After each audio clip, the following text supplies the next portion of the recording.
देखो इस त्रिभुज में हमें पहले पता करना है कि कर्ण कौन है, लंब कौन है और आधार क्या है। तो पहले देख लो समकोण त्रिभुज एक बनाओगे, क्योंकि समकोण त्रिभुज में हमें पता चलता है कि हमारा लंब कौन सा होता है, आधार कौन सा होता है और कर्ण क्या होता है। तो देख लो इसमें कर्ण हमारी वो सबसे बड़ी भुजा होती है जिसमें हमारा समकोण त्रिभुज में जो 90 डिग्री का कोण बनता है ना, उसके ठीक सामने वाला जो हमारा भुजा होगा वही हमारा क्या होता है, कर्ण होता है। यानी त्रिभुज की सबसे बड़ी भुजा होती है हमारी कौन सी, कर्ण। और जिसपे पूरा त्रिभुज टिका रहता है, यानी जिसपे पूरा त्रिभुज टिका है, ये और ये लाइन जिसपे टिका है वो हमारा क्या होता है, आधार होता है।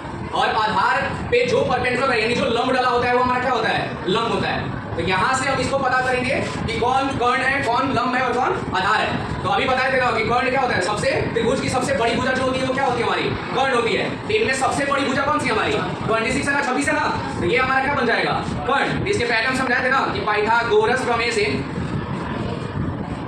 क्या बताया था इसमें कि कर्ण स्क्वायर इज इक्वल टू क्या होता है, लंब स्क्वायर प्लस क्या होता है, आधार स्क्वायर होता है। ठीक है, इसमें कर्ण सबसे बड़ी भुजा होती है, यानी क्या मान लोगे इसमें 26 का क्या हो जाएगा, ये स्क्वायर हो जाएगा।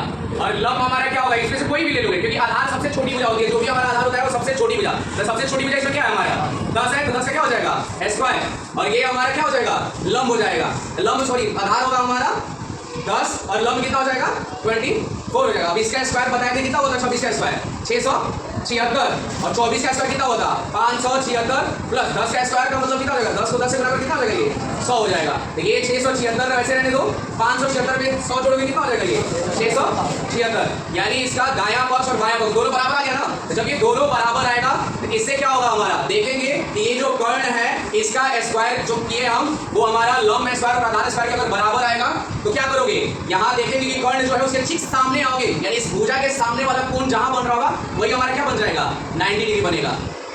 और समकोण त्रिभुज क्या होता है, समकोण त्रिभुज का मतलब होता है कि जिसका एक कोण हमारा 90 डिग्री हो वही हमारा क्या कहलाता है, समकोण त्रिभुज कहलाता है। तो इसी से पता चल जाएगा कि हमारा एंगल क्या हो जाएगा 90 डिग्री। तो जो भी त्रिभुज बनाओगे ध्यान रखना, जैसे भी त्रिभुज सपोज अगर ऐसे दिया रहेगा और मान लो ये 8 है, ये 6 है और ये कितना है हमारा 4 दिया है, कोई सा भी है, तो पहले क्या करोगे, कर्ण जो सबसे बड़ी भुजा होगी उसका स्क्वायर निकालोगे और जो लंब होगा और जो आधार होगा उन दोनों का स्क्वायर निकाल के दोनों को जोड़ के देखोगे कि हमारा कर्ण के बराबर आ रहा है कि नहीं। अगर आएगा कर्ण के बराबर तो कर्ण के ठीक सामने देखोगे, यानी कौन सा भुजा, यानी जो कर्ण भुजा होगा इसके ठीक सामने देखोगे कि कौन सा कोण बन रहा है, जहां कोण बनेगा वही हमारा क्या बन जाएगा, वहां पे 90 डिग्री बन जाएगा।